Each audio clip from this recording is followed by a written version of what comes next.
All right, here's your pasta. What? You don't want pasta with sauce? You just liked it last week.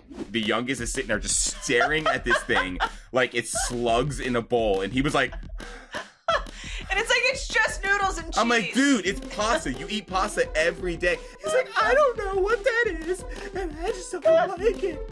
And I'm like, oh my God.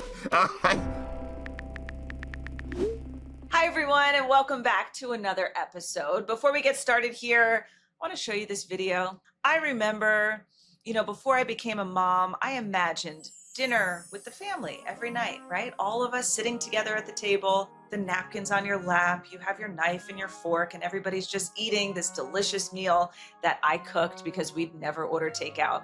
And then cut to this.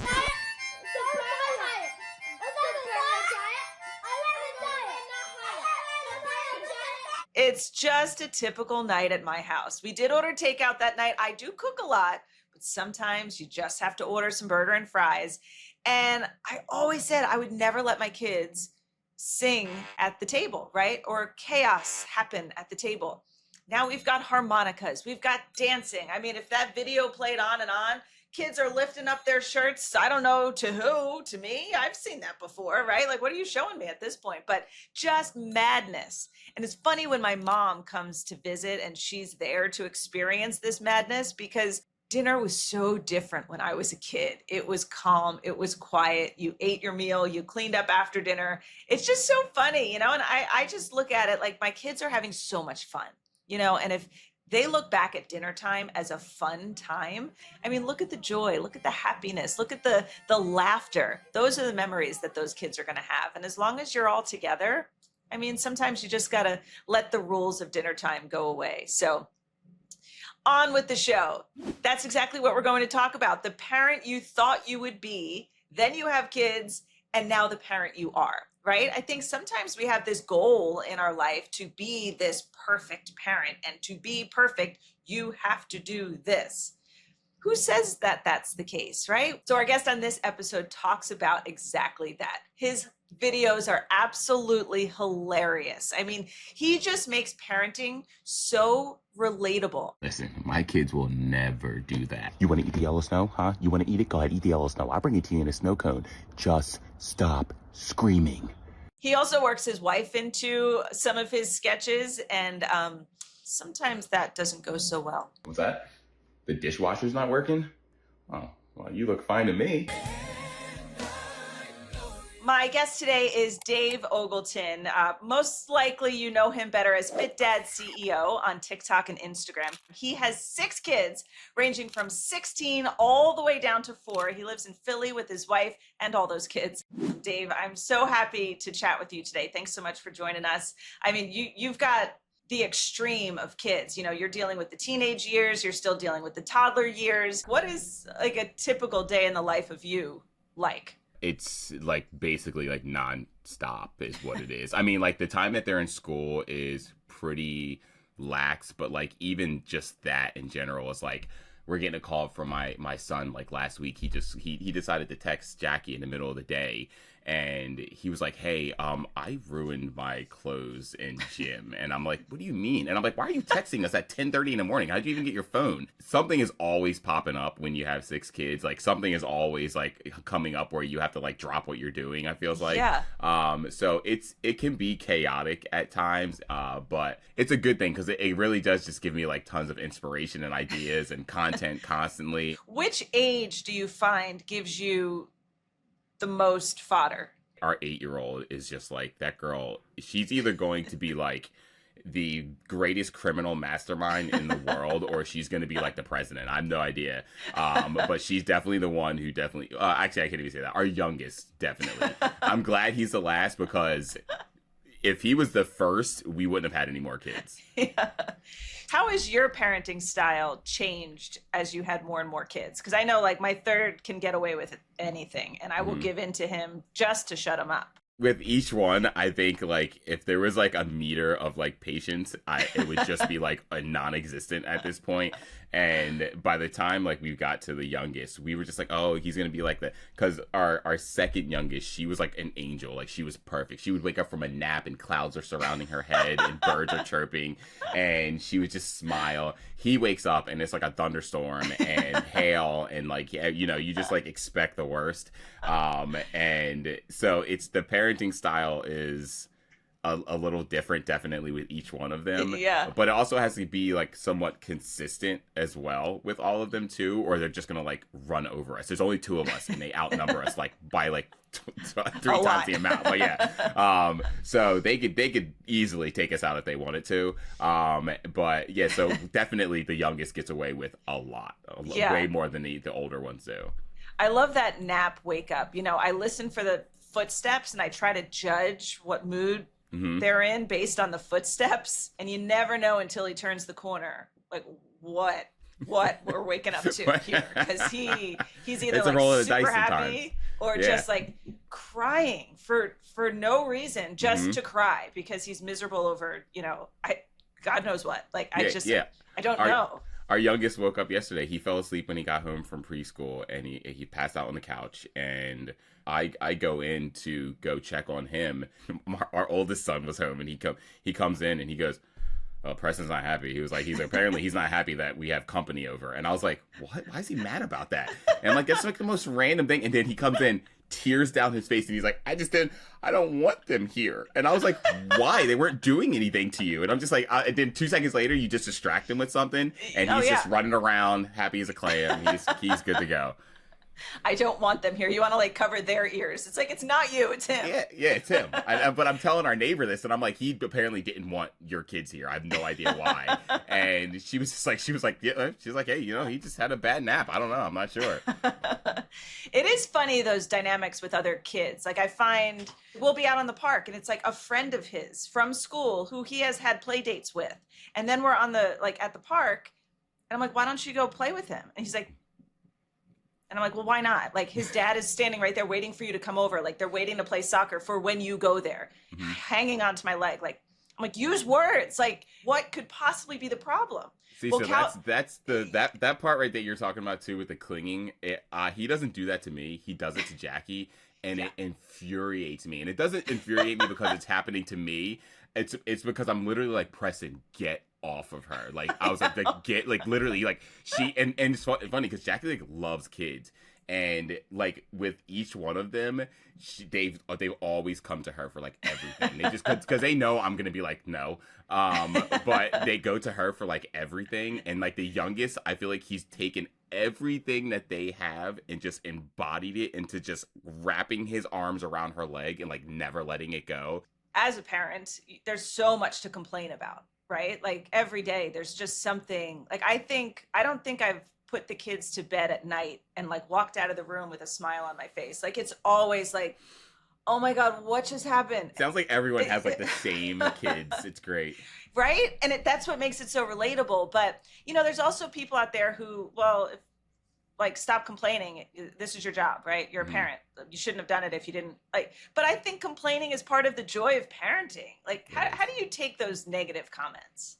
People are gonna have opinions about everything. It doesn't matter. Like there's a meme that I saw, and it was someone said you can make a comment about an orange, and someone else would say, well, you didn't even mention the bananas over there. That's ridiculous. Like why would you not mention them? They're right there in the room. It's funny to me that the people who are the ones making comments like that don't even have kids. Those are the people who they're always the loudest people with the zero experience, are always the ones, because the second they have kids, they understand that it's not always going to be like roses and oh my kids, they look like angels while they're sleeping. No, they look like angels while they're sleeping, but then you have to remember that they eventually wake up as well. And that's the part where you like when you put them to bed, you're like, I'm glad this day is over. You had one post where it was like, you know, before kids, after kids, and it usually revolves around food. Here is your lunch. What's that? What's my New Year's resolution? It's to be more patient and more understanding. What? Your grilled cheese touched your mac and cheese. You need new grilled cheese, but the mac and cheese and the grilled cheese, they both They both had cheese on them. Patient and understanding. So, like, what is something you do that you said you would never do before kids? See, this is like a weird one because like my parents don't curse like ever. And you know, once I grew up, I was like, I'm never gonna curse around my kids, like ever. And I'm pretty sure that stopped about a couple years after my daughter was old. Like my oldest daughter was like 2 or 3, and now I'm pretty sure my kids know every word that's like in the profanity glossary. Do you let them say it? No. Okay. So my 2 oldest are starting to get a little bit slick with stuff that they say. And like they'll throw in something at the dinner table when we're talking, and I'll be like, and I'll look at Jackie like, and she'll look at me, and we're both like, are we gonna say anything about that? Or like, and then I'll be like, he's old enough to understand how to use that. So okay, we're like, okay, yeah. And I'll look at him, and he'll kind of stop and look at me, and he'll go, like he knows what he said, everything. And I'm like, yeah, I heard it. I heard what you said. Yeah. So yeah, that's probably the one that I would say I always said I would never like curse in front of the kids, and now it's like, you know, I'm a sailor. It's, you know, it is what it is. What can you do? Yeah. There was one time when I guess my oldest was like maybe 3 or 4, and floor's lava was like such, you know, it's always a big thing for kids. And he's like, I'm kind of in the other room, and he's like kind of like elbowing across the counter, right? And his feet aren't touching the floor. And all of a sudden I hear, get the fork out of the way. And I was like, what? And then I go in to check on him. There's an actual fork sitting on the counter that was in his way. He was actually saying, get the fork out of the way. It is funny, like, you know, I made the one video of the before and after, and at the end of the video, you know, I made a quick phone call to my mom, I think, and I was just like, hey, just wanted to say I apologize. And she was like, for what? And I just would say just everything, just being a kid in general, like at all. So it's one of those things where it's like you kind of have to remember that you were the exact same thing that your kids were as well. I just don't feel like I can be as strict as my parents were back in the day. I saw a video the other day on Instagram, and the guy, he's like a child specialist, and he was like, you know, don't threaten your kids. Don't give them empty threats. If you're going to threaten your kids, follow through on that threat. Like, if you're saying you're going to go to your room in 5 minutes and you don't go, then you have to follow through on that 5 minutes, or they're going to continue to just keep doing what they're doing because they see there's no actual consequences for it. And I hate when I get stuck in that situation. Like, there's like a little thing that I really don't care that much about, right? Like, my son wants to wear Crocs instead of sneakers, but it's raining outside, right? So now it's like, no, you have to wear sneakers. It's raining. Your feet are going to get wet. I want to wear Crocs, you know, and we're fighting. And I hit a point where it's like, I really don't care what you wear, but I can't give in. Yeah. And now I'm just like stuck in this battle that I don't even want to have. Everybody's miserable when I'm like, fine, wear Crocs and get your feet wet. Like, learn from that. But I hate when I get myself stuck in this battle that I need to hold my ground to win. Exactly. That's, I heard something before. I did this like personal development course like 10 years ago. And that was like a thing that I dealt with just in general, not with just kids, was like wanting to be right about everything all the time. And the person said to me, would you rather be right than loved? And I always kind of like, I don't necessarily live by that. I'm not even gonna say I do, but I will say it always is in the back of my mind whenever I'm going too far with like an argument, and I kind of have to like check myself. It is funny being a parent. Like, I still don't feel old enough to be a parent. Like, I remember when I was first pregnant, I was scared to tell my dad, and I was like 33 years old, like when I was pregnant with my first child. And I just like, I'm not old enough. I can't do this. And like, there's so much that we're just kind of flying by the seat of our pants. And I feel like I'm a great parent, right? Like, I've got good rules. My kids are well adjusted. Like, we talk and all of that. But so many times I just want to be like, listen, buddy, like, I'm not really that mad at this. Like, you know, you could take so much advantage of me right now, and you would win. Do your thing. For some reason, they think we're in charge, right? I guess that's what you try to convince them of. I think our kids have figured out that we aren't in charge anymore. And I think that's where we're at that level. I think they thought that, and then they started to realize, they were like, no, guys, like, we outnumber them. So like, not really. If one of you just pisses them off, the rest of us can just go and do whatever we want to do. I still feel like I'm like in my teenage years, 20s sometimes, raising a teenager. And I'm like, she'll be like talking about something, and I'll be like, yeah. And I'm like, oh, no, dude, you can't agree with that. Like, no, you gotta get parenting advice. Like, not, Yeah. you don't agree with that. But yeah, it is tough to sometimes parent, especially older kids, when you still yourself feel like you're like, I feel like I just got out of my teen years myself. It's crazy. There's so much teasing in my house and like pushing buttons. And my oldest is like the ringleader of it all. Yep. He doesn't get in trouble for anything, but he's making everybody else get in trouble for stuff. Like, how do you handle that? I remember, I'm one of four. Like I said, I have three brothers, and we would mess with each other all the time. But we were relentless with my little brother. We would pick on him like constantly. And we were like the original bullies. We were the original bullies, yeah. like very easily. And just watching my kids do it to each other at some point. And then the two oldest are definitely the ringleaders. Let's just get that out of the way. But they pick their victims who they want to mess with, and I'll step in and be like, yo, listen, I'll pick on all six of you at the same time. I was like, I'll make you all feel bad. So like, stop, seriously. But yeah, we do a lot of like breaking up fights and like, hey, knock it off. But then we come to find out that like the youngest is the one who actually started it. That's why it's great having cameras around the house sometimes, because like I will literally be like, I'll go to the tape, guys. Like, I'll literally go to the tape and see. And I do it a lot of the times, and I'm like, dude, you lied to me. Like, what are you doing? Yeah, like, come on. So it's a broken machine. I'll tell you that much. It's not a very well-oiled machine.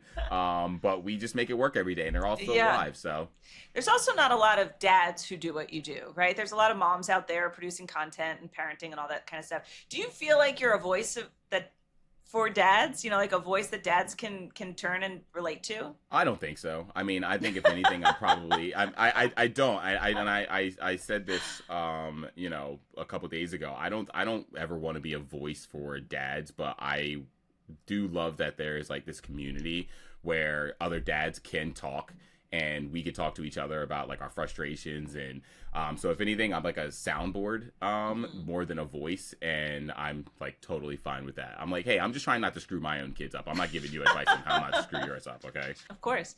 Are you going to have any more kids? God, no.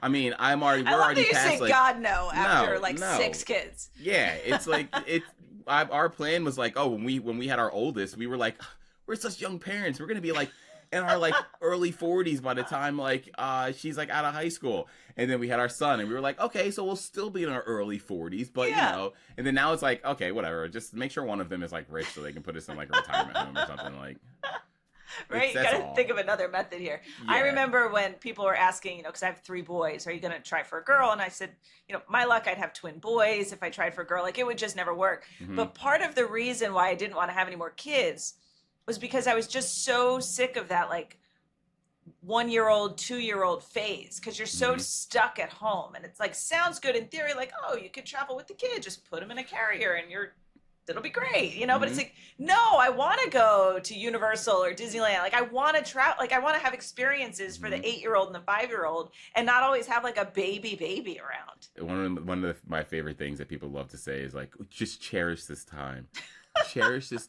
When they're older, you're going to miss it, and you're going to just cherish this time. And it's usually those 1 to 2-year-old ages. And it's like, we're trying to make sure that they're not running into the street or running into the table in the living room and hitting the corner of it because they're just walking. I'm like, no, yes, I absolutely am cherishing it, but I also want the time to go a little bit faster too. I'm not a very sympathetic person. If you get hurt or if one of you hits the other person, I'm like, I'm staying out of this. Like, this is on you guys. I know, but then I always make myself feel bad because I'm like, should I be more sympathetic? And I'm like, should I be? And it's always something that they could have avoided that I told them not to do, that they end up getting hurt. It's like the same thing. Like when you're in a restaurant and you see this kid running up and down the aisle that's not your kid, and then they end up tripping by accident and falling. I'm like, well, where that was going. I mean, maybe you should have been in your seat. I don't know what to tell you. It's on the playground. And then I'm like, I should be more sympathetic. And then I'm just like, but I'm just not. It's, I'm like, my son was riding on a scooter the other day, and scooters in New York City, like, they're everywhere, right? Like, you just kind of let them go, and they're like 2 blocks ahead of you. And I see that, I forget which one it even was that fell, but I just see him now face plant on the floor. This other person like runs up, like, oh my gosh, because he can't find me, right? Like he's looking around and like, where could this poor child's mother be? And I'm kind of like just slowly walking up, and he runs over. He's like, is he okay? And I'm like, he's fine. Like really he was still face down at this point. I'm like, really, really, when you drop your cell phone and you pick it up and you hope it's not cracked, like it's kind of where I was with this child. Like I hope nothing's broken. But then he like eventually picks his head up with a smile on his face. And I'm like, see, this is why I can't care, because you're either dramatic and lying about, this injury, always, or it never should have happened in the first place. But yeah. Okay, so now we usually talk about some parenting wins and fails. We got through Disney. That's like to me, that's like a huge win. Was it fun? Yeah, we managed to get through our vacation and only had one major argument amongst like all of us, and usually like there's like bickering constantly, but I gotta give me and Jackie some credit. We got through a pretty good week of like, and we were like really concise. Like we were very, very strict about like, we're not buying this, we're not buying that.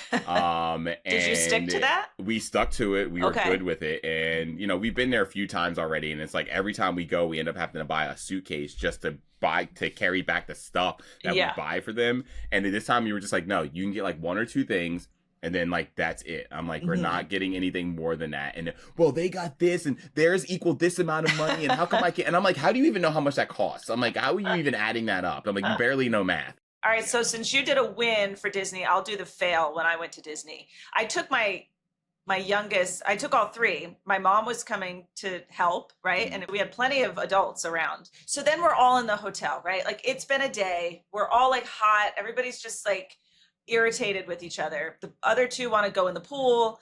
And I said, like, I have to shower before dinner. Like, I just need a moment. I'm shutting the door and I'm going to take a shower, right? So now Calvin starts banging on the door. Mom, you have to come out. You have to come out. And I'm like, why? He's like, there's blood. And I said, who's got a bloody nose? He's like, no, you got it. And I'm like, son of a, fine. So I get out. It was like a murder scene. I don't know how one kid jumped from one bed to the other bed, smashed into my mom's shoulder, knocked his two front teeth like backwards, right? Like you can't even, it looks like they're gone because his teeth, and now there's just blood everywhere. And I had to make an emergency call to the dentist we have on call, because all my kids seem to like knock their teeth out. She's like, you gotta like just go in and just rip it back, right? Like before it gets settled back there. So now I'm like taking this young child and I'm like taking his teeth and just like your fingers ripping it back forward. And they're like, we still have 2 more days here. Like, what do we do? Do we continue on with this vacation and hope his teeth are fine when we get back? And somehow his teeth ended up growing back in place. I don't understand how, but I remember thinking like, do I have to like scrub the blood out of the carpet before I leave? Or can I just like shut the door and be like, I feel you on that one. Yeah. Do you have anything that sticks out to you as something you've done that might be a controversial parenting decision, but you stand by? I think, and I don't know if it's controversial, but just making your kids eat what you make for dinner.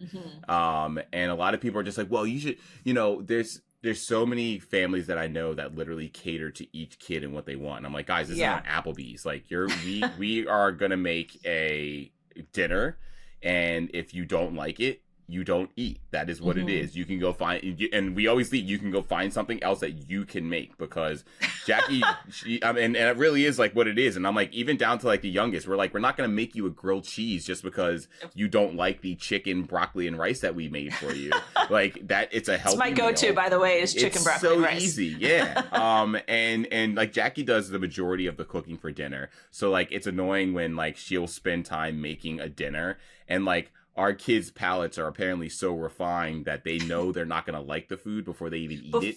Isn't it amazing? It's insane, right? I don't like that. Crazy, yeah. I don't like that. You've never tried it. Never. You've never even tasted this before, and you're telling me you don't like it? Like, it just happened last night. It was just like tortellini and like some sauce. I forget what it was. And the youngest is sitting there just I walk in the room, and he's staring at this thing like it's slugs in a bowl. And he was like...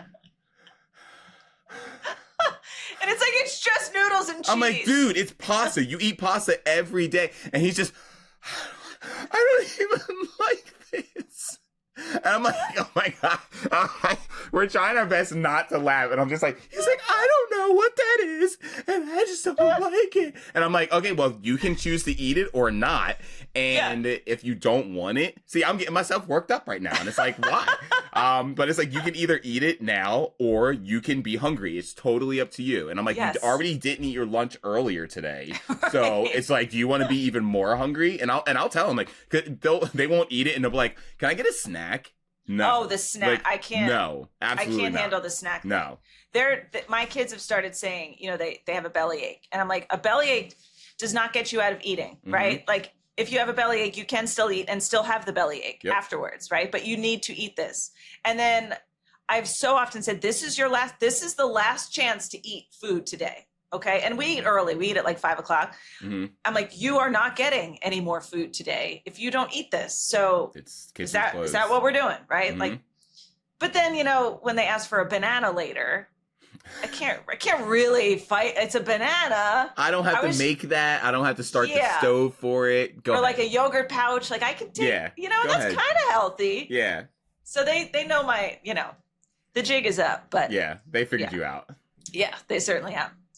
Dave, this has been so much fun. Like, I love talking with you. Thank you so much for hanging out with us. Anytime. Well, that's going to do it for this episode of parenting before kids versus how we parent now that we have kids. I really am so curious to hear if your parenting style has changed now that you have kids. So be sure to comment and let me know. I just want to hear what you guys are going through. I know I certainly had this vision that I was going to be this strict parent and I was going to make all the rules and my kids were going to follow all my rules no matter what, and they had to respect me as a parent.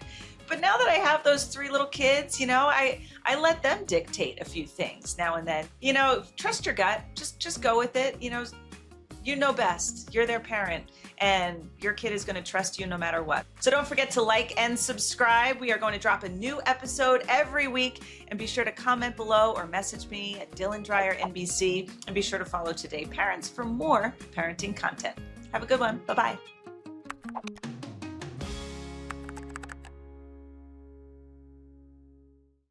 Hey, thanks for watching. And don't forget, you can catch the Today Show every morning on NBC or take Today when you're on the go. Just follow the Today podcast on Apple Podcasts, Spotify, or wherever you listen.